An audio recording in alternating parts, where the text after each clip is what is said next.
Why is meditation a necessary tool to activate our sixth sense, open the third eye, or awaken the pineal gland?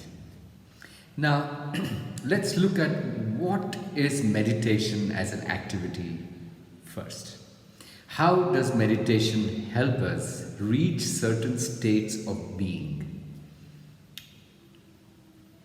The first point why meditation is an important tool to awaken the sixth sense is because we are used to experiencing our physical life, our physical experience as a body and a mind through our five senses. The sense of sight, hearing, feel, taste, right? Now, we are so busy enacting our day-to-day life using these five senses that we never give enough space for our inner sense, our intuition, our instinct to develop, to grow. We never give importance to the state of dream state, or we never give importance to daydreaming, imagination, lucid dreams. All of these states of being are something that we just do not bother giving any weightage or any transactional value or any amount of attention. Right. So, for our inner sense to develop, for our intuition to grow, for our third eye to be operating, for our sixth sense to be awake, since we are not trained, we need to allow our senses, our physical senses, to relax and rest. And when our physical senses relax completely, we are not taking input from our ear, responding to it. We are not taking input from our eyes, from our taste, from our touch, or analyzing through our brain. When we are not doing any of these regular activities that we do, we give it a pause. When we meditate and we just sit quiet and allow for all of our senses to just collect and settle. When it's completely settled is when there is space enough for the sixth sense to open up. Right? Only when you are a good meditator and you have gotten your being into states of deep meditation and given it those spaces, only then will you have enough of an observation space to really hear, to see, not from the physical senses, not from our physical senses, but from our inner sense. For our sixth sense to prevail, it is necessary for us to allow all our physical senses to relax and just be, to allow our mind to slow down and just be. So point number one, why it is necessary meditation as a tool for one to open the sixth sense or the pineal gland or the Agna chakra or the third eye. The second point is our pineal gland, which is a receptor, a receiver of signals of the sixth sense of the non-physical nature, release two enzymes, and that is melatonin and DMT. When we are active in our day-to-day work, there is no melatonin release in our system. Melatonin is released when we are completely relaxed. When day turns to night, right? When it's time for us to relax, when we don't have these white sources of light which confuse our being, right?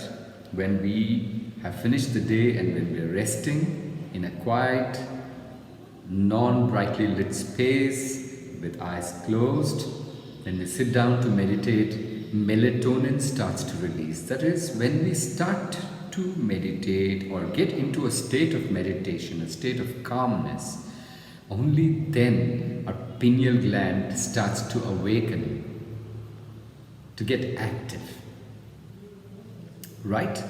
Only then can you observe whatever is happening, whatever you are sensing, hearing, or seeing from an inner sense. You can only do it when you are in a receptive state and when you allowed your pineal gland to slowly start to function.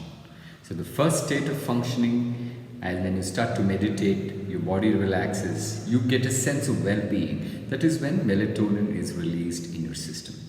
When you go into much deeper states of meditation is when melatonin gives way to DMT, dimethyltryptamine,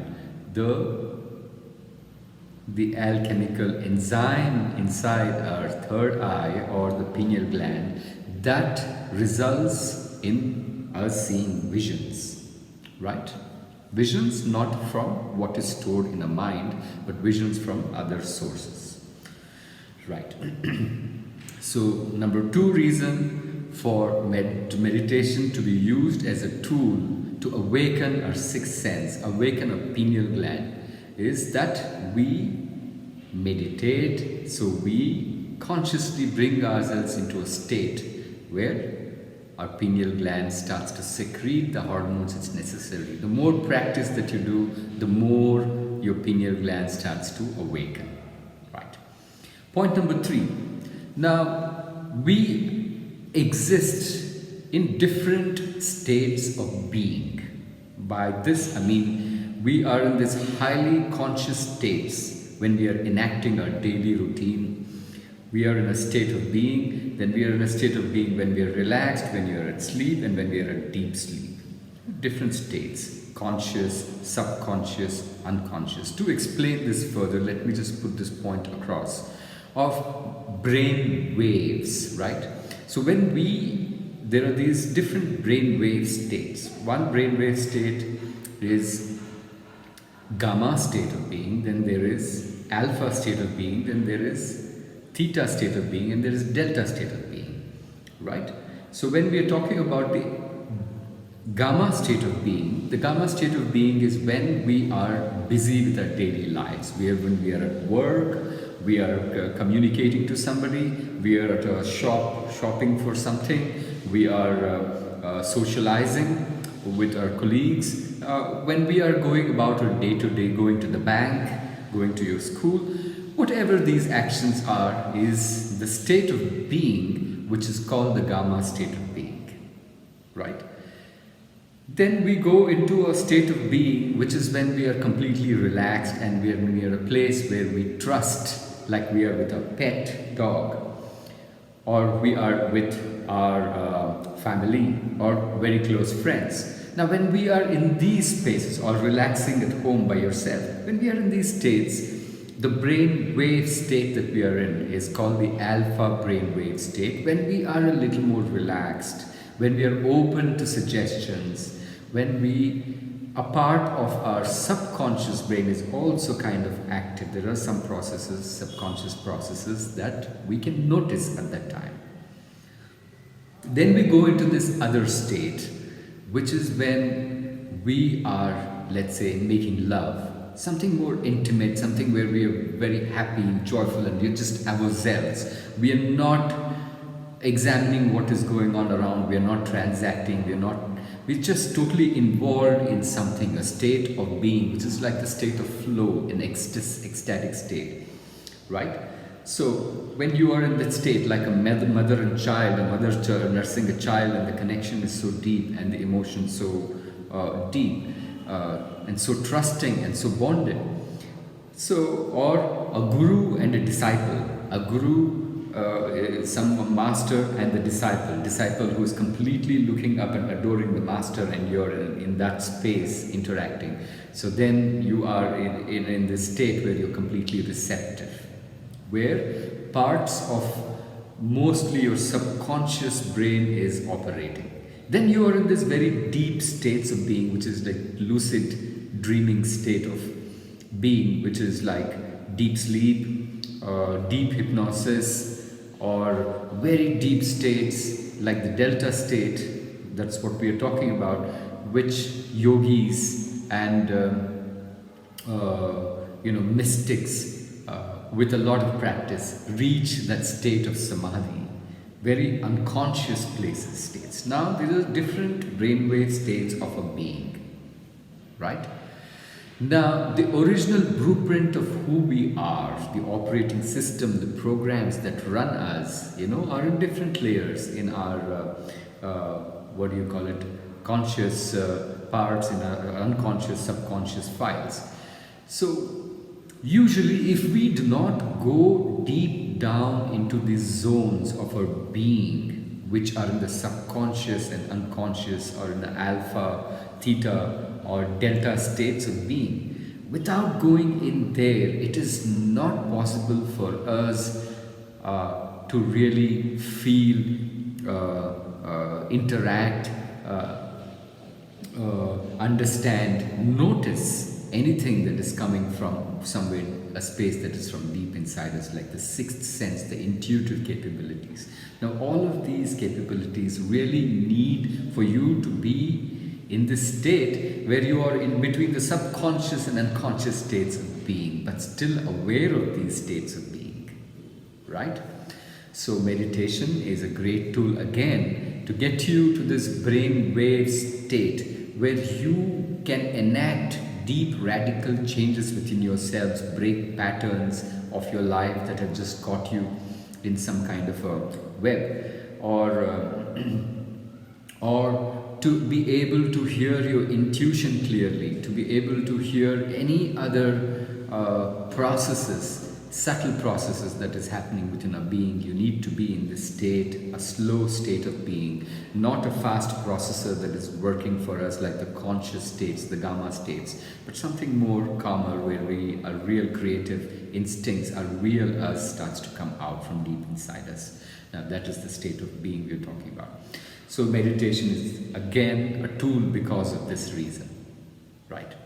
There's yet another place where meditation helps. It helps us regulate our physical processes that are happening, right? When we relax and get into a state of relaxation, when our mind is not processing much, and our senses are not processing too much of input, when we are relaxed is when our physical being processes start to regulate.